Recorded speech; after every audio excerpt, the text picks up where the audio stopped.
Hi everyone, this is Paris Debono of the Fortune Teller Shop. So I wanted to show you my life and my shop and my world and my experience with Lenormand. So this is my classroom. This is where my students come to learn. So I teach many different types of things. So I'm located in Malta at the moment. But as you can probably tell from my accent, I'm Australian. So I come from Sydney, Australia, and I moved to Malta a few years ago, just before COVID. And I've been in Malta now for 3 years. Okay, so I have a shop in Malta. I also had many shops in Sydney as well. In Sydney, I had 4 of my own shops. And then I moved to Malta and I opened this shop. Okay, so this is the first shop that I've had outside of Australia. So as you can see, this is, like I say, this is my classroom. So my students sit around the table. And this table here is where I usually do lessons, which I will do for you as well. But first of all, I wanted to show you my shop and where I work. And then I will talk a little bit about my experience with Lenomand and how I discovered Lenomand and how I came to know about this wonderful system. And then I will do some of my readings, like showing you how to do a couple of spreads that I've developed, and we'll see how we go after that. Okay, so this is where I work. I also call this the sunroom because obviously there's a lot of sun. Okay, so this is my chair. It's where I sit, and the client sits here. Okay, and I'm gonna take a look outside. It's probably a little bit windy and a little bit noisy. So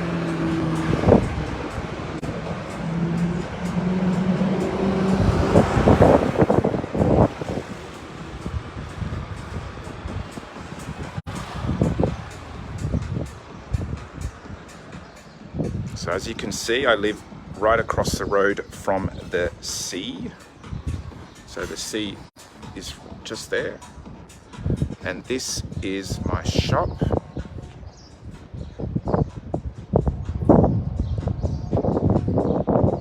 Okay, so when people come to the shop, they can see that I do coffee and tea readings as well. There's my sign. And welcome to the Fortune Teller Shop. So I've got a list of things that I want to cover with you. Okay, so first of all, it says here, introduction. Who am I? My shops and how I started. Okay, so introduction is, my name's Paris Debono and I'm the fortune teller. I've been a professional fortune teller since 1990. I started out with tarot. Tarot was my first step into the fortune telling world. So I was absolutely fascinated by tarot symbolism. I still have my very, very first deck that I ever bought, which was the Morgan Greer Tarot, which the colors are just beautiful. Okay, so that was my very first deck. I studied with a few different tarot teachers, and my first teacher actually wanted me to buy a Rider-Waite deck, which I did not really want to do. I liked the Morgan Greer deck more, but she said to buy the Rider-Waite so you can learn the symbolism really well. And then she said, once you've learned the Rider-Waite, then you can branch out and buy whatever deck you want. So that's what I did. I bought the Rider-Waite deck and I studied with that. And then once I finished, I still use the Rider-Waite deck as well, but I use the Morgan Greer on a day-to-day level usually. So after I studied tarot, I started to do readings for public.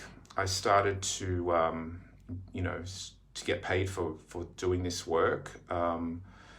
It took me a few months to become sort of good at reading, enough to be paid. And then my teacher actually gave me a job at her market stall. That's how I sort of became semi-professional.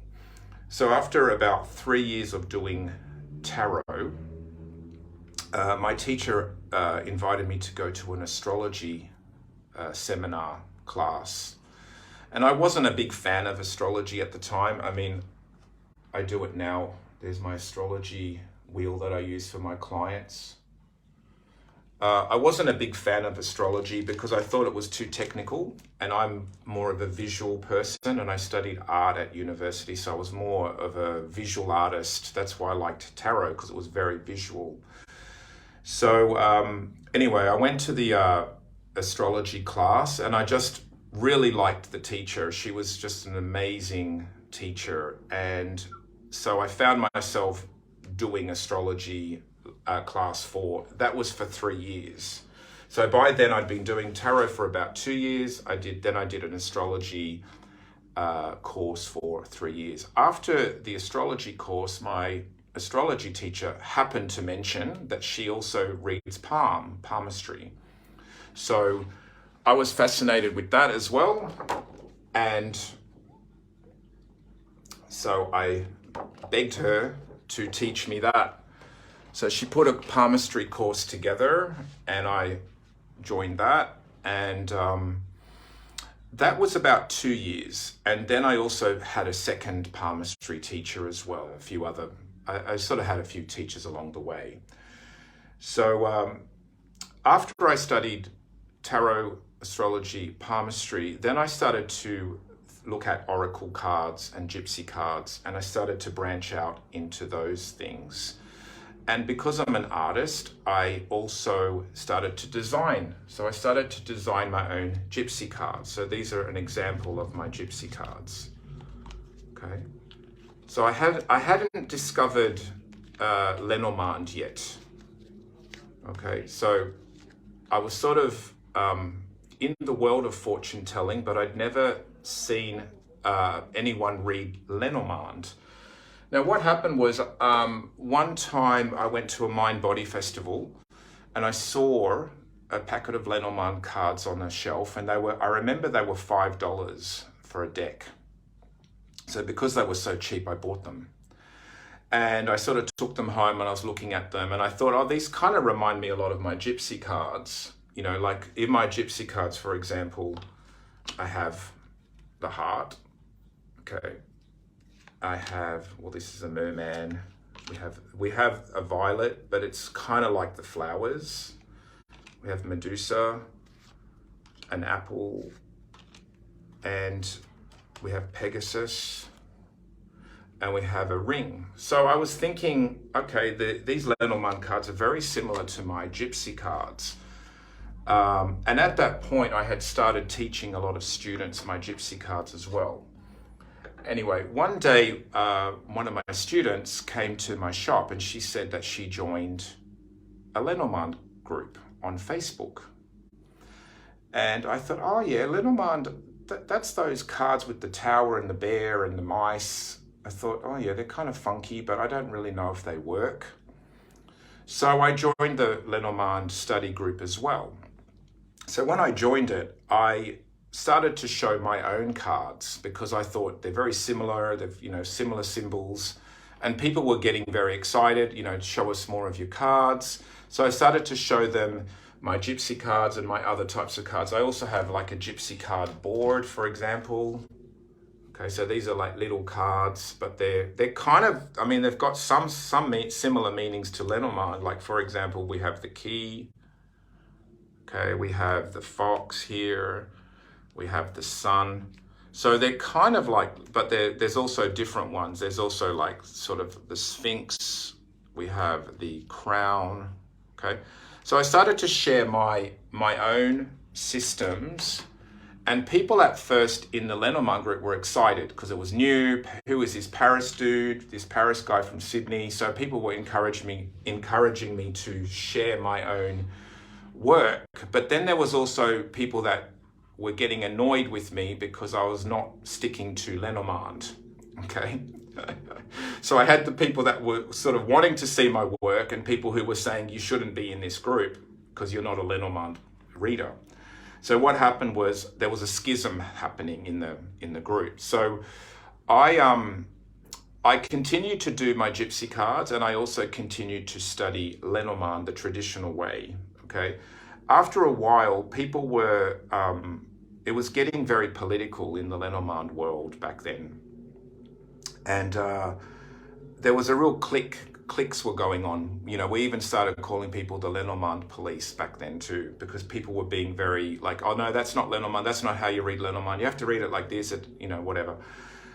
So I was a real fan of the traditional reading of cards. I mean, I'm a fan of tradition, but I also wanted to kind of work with real clients, and sometimes tradition does not work in a shop setting. So we've got people standing outside. So in a shop setting, you have to kind of be very specific, direct, and sometimes you don't have time to do grand tableau, for example. So so I was getting a lot of people that were sort of not enjoying what I was doing. I was kind of studying the tradition, but also bringing my own flair to it. And also because I'm a professional reader, I knew some of the traditions were not working in my format. I couldn't do a grand tableau for a client. It was just too complicated. And most clients want a reading for like 20 minutes. So it wasn't enough to do a proper thing. So I was doing shorter, smaller readings for them. So anyway, so what happened was I started to develop a lot of enemies in the lenomand group as well. And one day I got kicked out. I got kicked out because I created my own system called lenono, which I'll show you after this. Lenono is based on lenomand, but it's a 20 card deck, not 36. But I wasn't replacing lenomand. I was saying lenomand is wonderful, it's beautiful, it's traditional, it's here. Right, I'm creating something from that. I'm not trying to replace it. You can use the two systems separately. And I was getting a lot of people just wanting me to go away, basically. So what happened was I got kicked out of all there was three lenomand study groups back then, and I got kicked out of all of them. I was blocked from all of them. So what happened next was I started my own group. I started lenomand. So at first I had maybe 3 members, but slowly and eventually people started to join. So that's my group on Facebook. Okay. Now I think it's the biggest group on Facebook. It's got almost 15,000 members in it. Okay. So I think it is the biggest one now. So basically, I got kicked out of all the groups and I was on my own out in the wilderness, and I started from scratch. So yeah, so that's how it all happened. And then I started to also teach lenomand. So I've been teaching it for several years now, and I also teach you know, different forms of divination. I teach astrology, palmistry, tarot, all of those things. Also, if you want to join my other groups, I have 4 main groups. I have lenomand. I have tarot. That's a huge group. That's almost got 100,000 people in it now. I also have tea and coffee, cups and cards readings. And I also have lenono fortune-telling cards. So feel free to join those as well. Also, I do, for my clients, I also do coffee and tea readings. So I have my tea leaves here. Okay, I usually have them already cooked, so I don't have to go through the boiling process with my clients. Okay, okay, so let me just see where we're at. So I've talked about myself, how I started. Okay, just briefly about my shops. I first started working at the markets with my teacher. I worked with her for about 3 or 4 years. Then I started working for different new age stores in Australia. I worked for 4 different ones. They were all chain stores. So I worked, in 4 different brands, but they had chain stores all around Australia. So this was in the 90s. And this is when, before internet. So people would, when you wanted to buy something like a pack of cards, you had to go to the shop, not like now. And then I started my own shop in 2006. So I worked all those years, about 16 years in different shops. And then I eventually started my own brand, which is the Fortune Teller. Oh yeah, so I mentioned that I teach all those things. I'm also an artist. My background is art, so that's why I design my own cards as well, which I'll show you in a minute. So what I'm going to do now is I'm going to go over to the study room with you, and I'm going to show you some of my lenomand designs, and then I'll do a couple of spreads that I use every day with clients, and then I'll show you how to do lenono as well. So it's pretty exciting. So let's go. I'm going to show you some of my cards. So here is,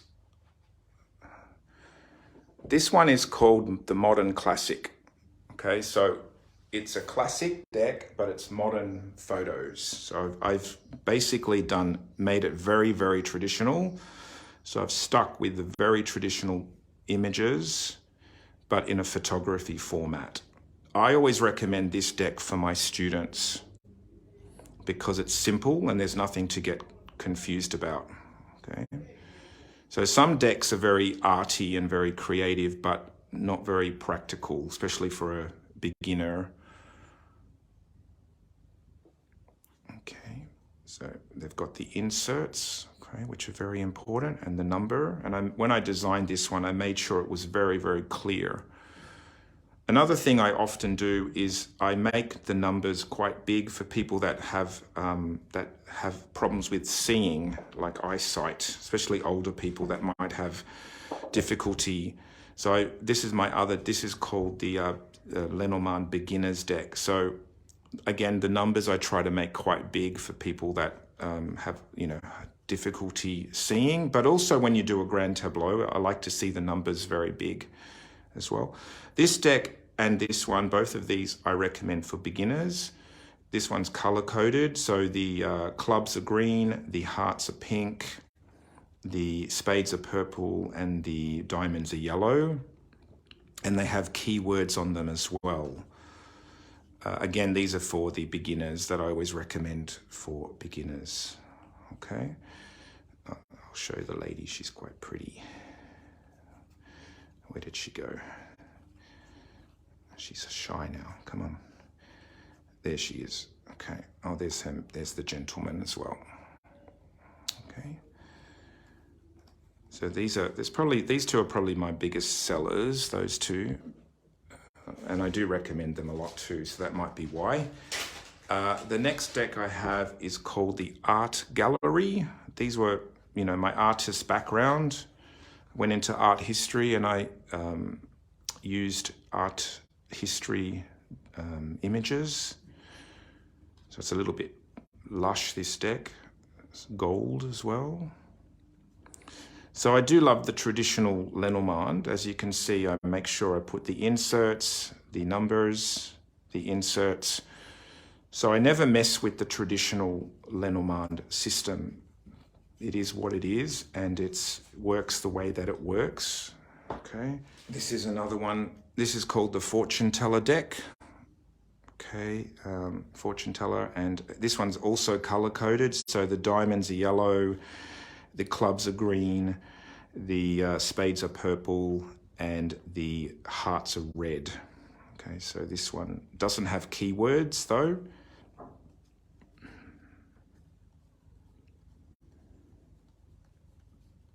Okay, you get the picture. This one is called the Crystal Ball deck. And this one was inspired by my shop with the red curtains and also by Crystal Ball Mystical. So it's kind of like a crystal ball design. Okay, this one again does not have any keywords. It just has the inserts up here and the number, which is kind of large. Okay. All right, so what I'm going to do for this video is I'm going to show you a spread that I've developed for my clients, and I think you'll like it as well. So this is a very good spread for when you have someone that just wants to know about a particular person or perhaps a job. So let's look at a couple. Let's pretend we have a couple, a man and a woman, and just say the woman wants to know how he feels about her, okay? So I'm going to think of a famous couple. Let's look at King Charles and Camilla. Okay, so I'm just using them as an example. So what you do is you shuffle the cards, and I'm going to be using my modern classic deck. And when you feel ready or your client feels ready, then they stop. And what I do is once they stop, you flip the deck upwards, okay? And you take two cards, first and second. Now, these are kind of like the overall energy of this couple. So as you can see, we have the birds and we have the sun. So the birds can be a couple, it could be people who are nervous, could be stuff about networking and Twitter and information, okay? And then we've got the sun, which is about success. That's very good. Okay, so what you do now is you continue looking for the man and the woman. Now I call this the sexy spread. Don't know why, I just called it that and it stuck. So what you do is you look through the cards and you find the woman. Now there's the woman. Okay, so what you do now is you take a card from each side of her, from behind her and in front of her, and you put them on the table. Now what we have is, if we're using Camilla and Charles, we have Camilla. Behind Camilla, we have the bear. So it could be someone who was quite aggressive, bossy behind her, okay? Authority figure. Okay, this is kind of, the sun is a bit authoritative as well. And in front of her, she's got the scythe, which shows there's something difficult. She may feel cut off, okay? So let's move those up a little bit. So she doesn't have the best cards. In fact, I don't like the bear in a love reading because to me it's aggression. So let's keep going. So we're going to look for the king. There's Charles. So what we do is we keep him. We take the card before him and the card after him.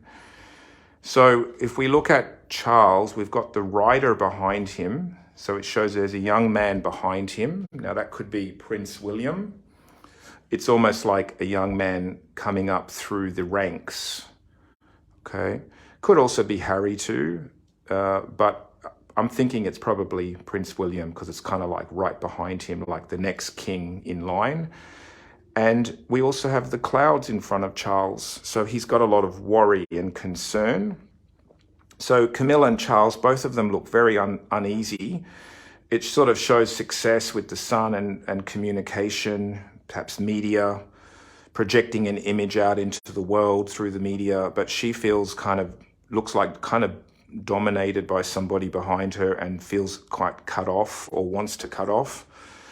Charles has got, a young male behind him and he's looking at the clouds, okay?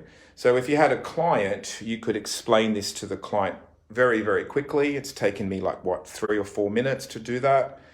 And then the client may have a question. They might say, well, should I divorce him, for example? Or will our relationship improve? So what I would do then is I would go back to the deck, okay? And I would turn it back up, okay? And then I would count 10 from the scythe, and put them underneath. So 1, 2, 3, 4, 5, 6, 7, 8, 9, and 10. Child. So there's something about children, literally, it could be literally children, and it could also be something small. Perhaps she feels a little intimidated by something because the bear is intimidating. So she feels intimidated, cut off, or she wants to cut and then she wants to cut the new beginning. So perhaps with her being the queen has been quite a difficult, traumatic sort of situation by the looks of this. This kind of looks a little bit traumatic to me.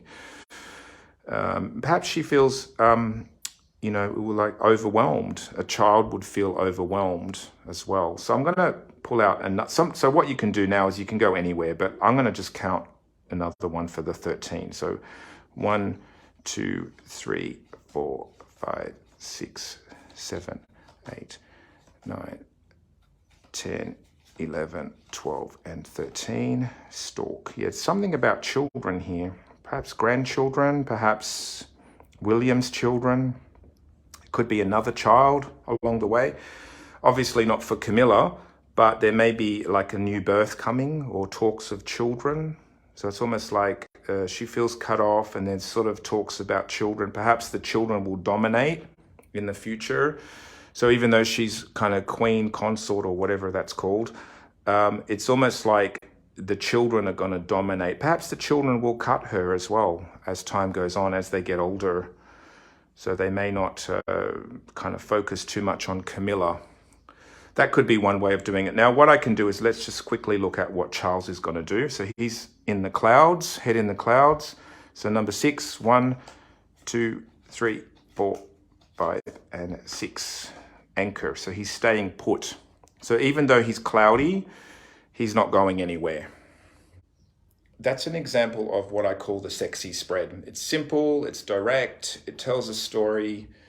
And if you have a client in front of you, they're kind of engaged and interested. What I'm going to do next is I'm going to show you my own unique system now. So this system that I'm going to show you is not lenomand. So if you are a traditional lenomand reader and you only want to read traditional, then you should switch off now because you will not like this. But if you are a person that likes to see different things, then keep watching. So this system, these cards are called lenono. So it's lenormand and Debono joined together, lenono. This is a 20 card deck. There's only 20 cards. So I've reduced 36 to 20. And some of the cards I've combined and some of them I've left out. And I've replaced the bear with the lion, okay? Because the lion to me is authoritative and it's a male energy. And so I wanted to not have the confusing bear, which could mean different things, okay? So most of the other, well, all of the other symbols are the same as lenormand. So heart, anchor, bird and letter I've joined together, okay? Stars, man, scythe, snake, and so on, okay? So what we do with this one, this is totally red, totally different to lenomand, okay? So all the people, like I say, that are traditional lenomand readers and that's all they want to know, please avert your eyes because you're about to be offended, upset, destroyed, distraught. Okay, so what you do is you shuffle the cards like normal. So I'm going to think of another famous couple just to make it easy for us to learn. And this time I'm going to think about Meghan and Harry. Meghan and Harry's relationship. And I'm going to look at this year, 2023. So the next 6 months. Okay, so what you do is if you had your client, you would tell them to shuffle or you'd shuffle for them and then they'll tell you to stop, whichever method you use. And so ready, stop. Okay, so this is Meghan and Harry. So Meghan and Harry is, Meghan is the woman, of course, and Harry is the man. So what we do with the lenono system is we put the first card up and the rest of the cards we put face down in rows of 6. Okay, so the lenormand, the lenono, because there's only 20 cards, the GT is going to be way smaller than the lenormand GT. So we have 1, 2, 3, 4, 5, and 6. Okay, and we continue. Always face down. Just the first card can stay up, but all the rest are face down. So let's see what happens. So this I call the GT or mini GT, but it's basically a lenono GT. So it fits on your table. As you may know, with lenomand, 36 cards, it takes up a lot of room. Okay, whereas the 20 card lenono, it's quite compact. So what we do is we look at the ring. So obviously Harry and Meghan are married and they're committed to each other, but let's see what happens to that commitment. So the ring is number 8. So 1, 2, 3, 4, 5, 6, 7, 8. So their marriage is lucky. So there's luck there, there's money. Now the clover in lenono also doubles up as the money card. So it shows their marriage has luck and there's some sort of something to do with money and opportunity. So let's see if this opportunity will continue. So number 3, clover. So you go back to position 1. 1, 2, 3. Aha, their luck is diminishing. Oh dear. So they were married, they had luck at the beginning, or it was quite lucky, it was a good move, but it's gone sour with the mice. Okay, so we continue the sequence. So the mice is 12. 1, 2, 3, 4, 5, 6, 7, 8, 9, 10, 11, 12. And there's Harry.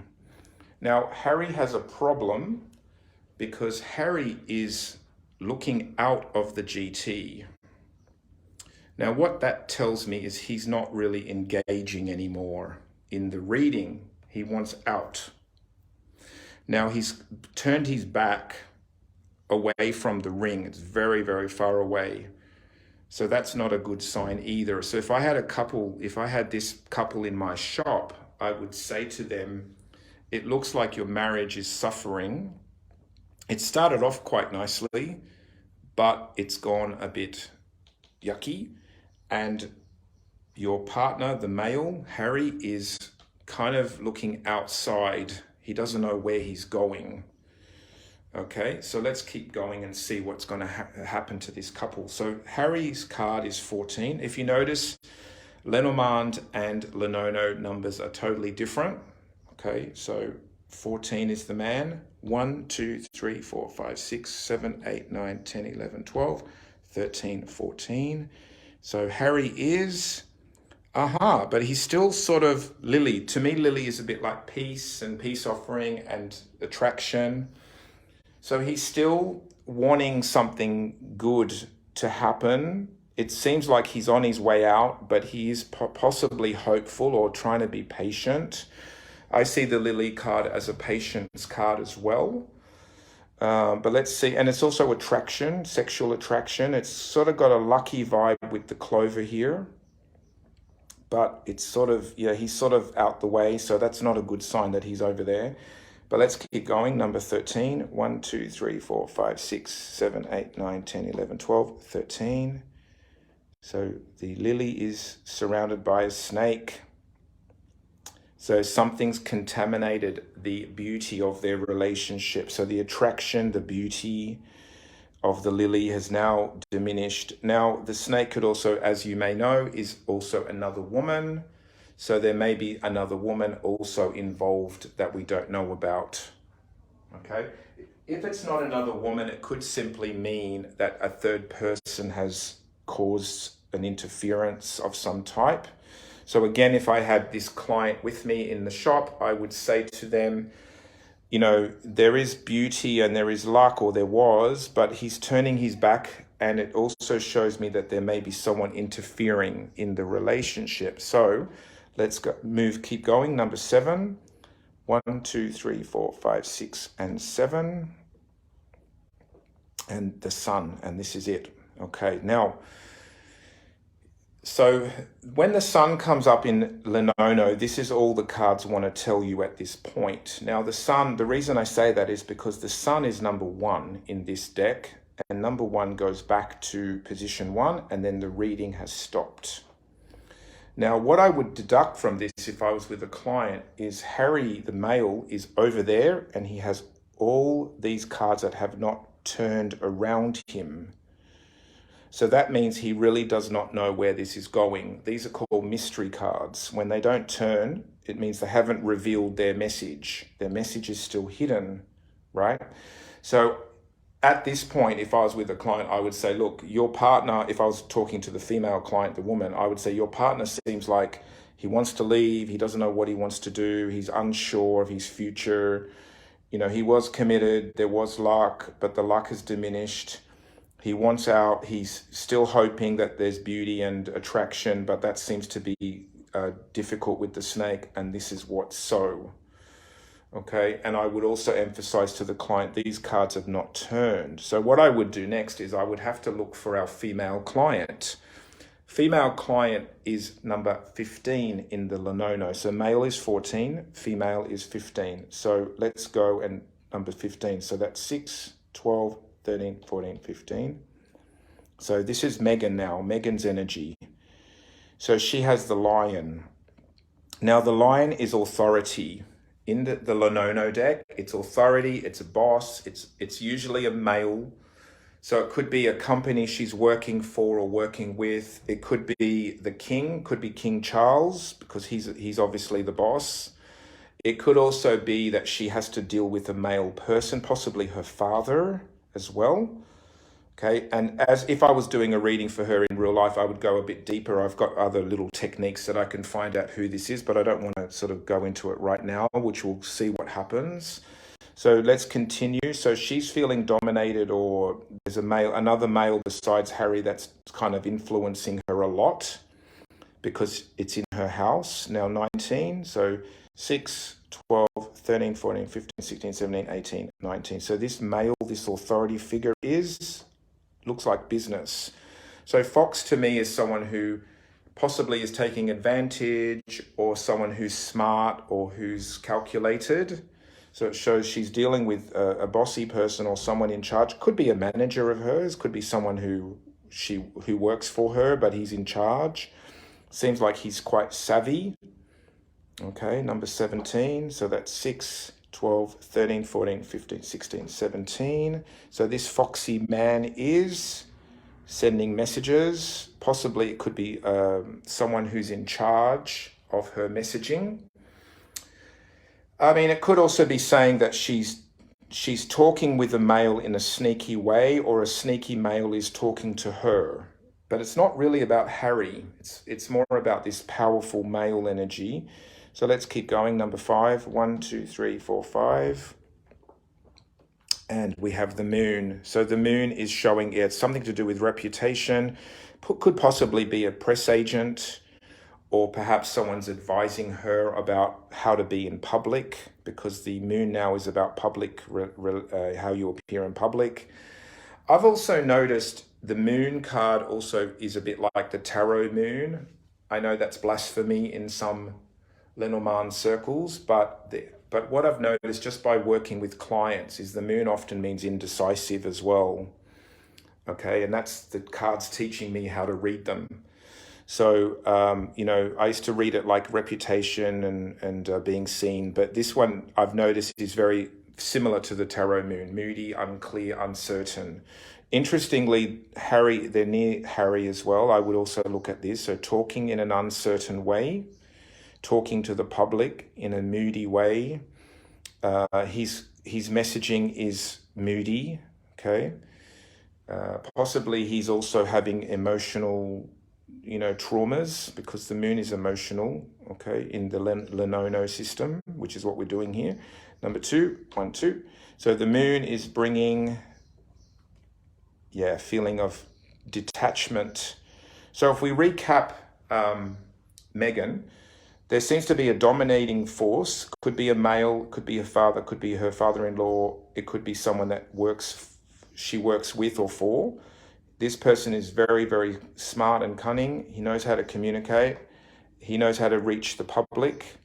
And there's mysteries and confusion with the moon where that's concerned. And then there's a feeling of feeling cut off, scythe. So not very good. If we look at her marriage has got a scythe next to it now. There's still luck.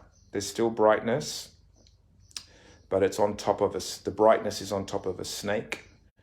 The luck is on top of attraction, but there is a feeling of being cut, and then the mice is next to that too, which is not good. Okay, so let's keep going. So the sky is here, so number 9, so 6, 7, 8, 9. Okay, stork. Stork is her children.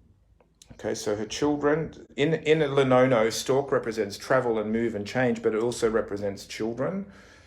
Okay, so the children are stressed. Okay, they're sitting on top of power. This kind of looks a bit like Charles to me now, because it's got, you know, almost like grandfather. So I don't know, I can't make up my mind whether it's Charles being sneaky in the public or he's people being sneaky, or whether it's someone she's working for. It's possibly both. Sometimes, as you may know, divination speaks in different ways, okay, but it could represent both things. So her children are stressed. They've got mice on top, okay? They've got money and success behind them, but in front of them, they're still uncertain. So let's keep going, number 16. So that is 6, 12, 13, 14, 15, 16. Her children and travel are home. So she's probably wanting to stay home or stay close to her kids. The anchor represents stability, but it also in lenono represents home as well. So the children are home. Her travels, she'd rather probably not travel. That's how I would read that. I mean, you can add how you would read that. But I would read it as the stork is heavy, it's not moving. So her desire to perhaps travel is lacking, or she doesn't want to travel, she wants to stay home. Possibly she doesn't want to go to Britain. She probably wants to stay in America, in USA. And it could just also be her children are at home with her, okay? Or she's holding on to the children. That could be read that way as well. If I had a client here, I would, you know, have a conversation about that, and then the client would probably relate to that in some way. So let's keep going. Number 4, the home base, 1, 2, 3, 4, is still, there's still hope. The stars means there's still hope. There's still dreams. There's still wishes. Okay, let's keep going. So let's see what happens to her wishes. 1, 2, 3, 4, 5, 6, 7, 8, 9, 10. Star is 10. So 10 is the key. So her wishes are still there. She's still hoping that her children will be stable and successful. Okay. Now, interestingly, the other thing I notice at this point is Megan's card, which is the woman, has not appeared. So it's lagging, it's dragging. So I would also take this into consideration if I was reading for a client. I would say to the female client, the man's here, he came up pretty quick, your children are here, even this male, powerful male person is in your cards very strongly, but where are you? You seem to be lagging or lacking.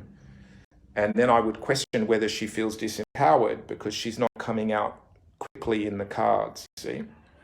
Okay, so where were we? So the key is 11, so 11 is right there, right beside it.